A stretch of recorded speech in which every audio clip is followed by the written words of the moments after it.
Stuck in the house, huh? Well, of course you are.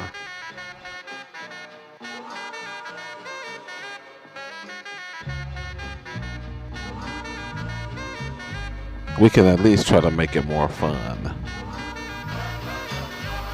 This is the G Squared Yo-Yo's Banshee SS, the full review.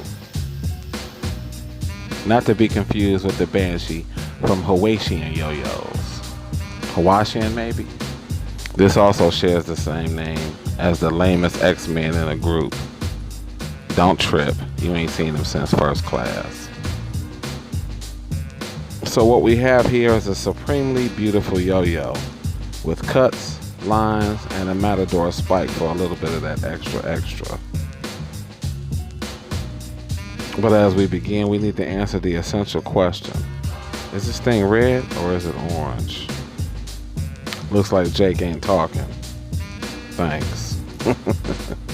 Nah, Jake has been in the game for a minute, riding that fine line between being small enough to remain independent, but his name is large enough to carry some real weight in the community.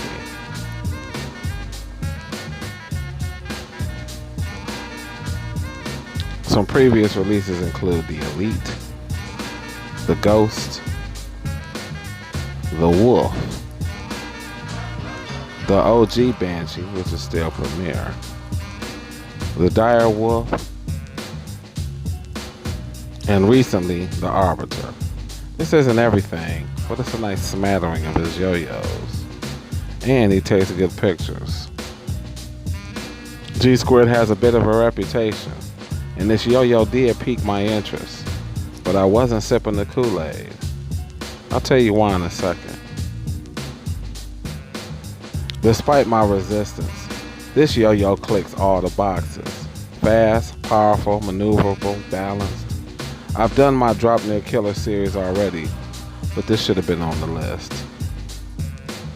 Okay, so typically I don't do unboxings, but this unboxing is one of the most impressive, even though I knew what to expect.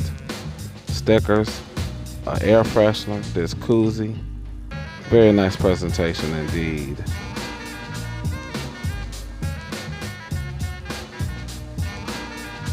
Even the box is impressive.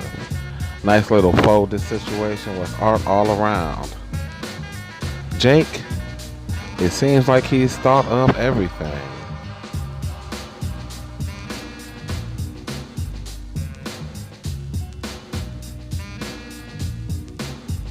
Check the stats.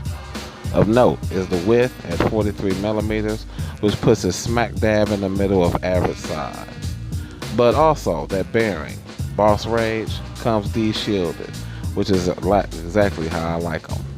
Much easier to clean and lube. Let's compare it to some recent additions. Against the Mononoke, the Banshee SS is much smaller. And against the Butters, it's smaller as well, but it's more angular and a little more action-oriented, aka a competition beast. I'll tell you why I wasn't studying G Squared. You can call it pretentious or egotism, but I've heard people who've had yo-yos in their shopping cart, and before they could actually make the purchase, somebody else snatched it up. And I wasn't feeling that, not one bit. I can't necessarily blame Jake for that, but no yo-yo is worth the aggravation. But what you really want to know is how this thing plays, and this next session is dedicated strictly to that. Gotta give a huge shout out to Dr. Popular. He hooked it all the way up with his brand new tutorial.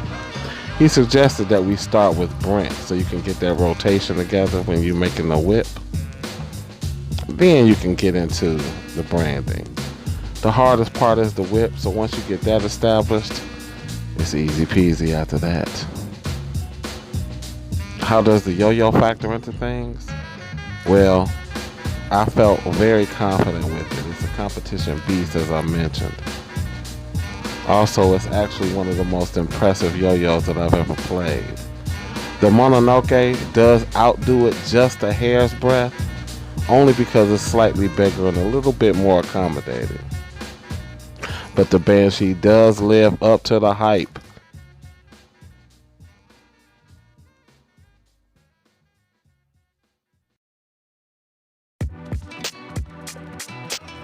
But next time,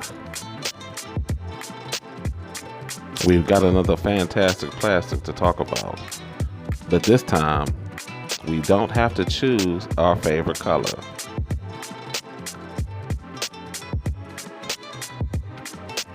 I'll tell you why in the next video.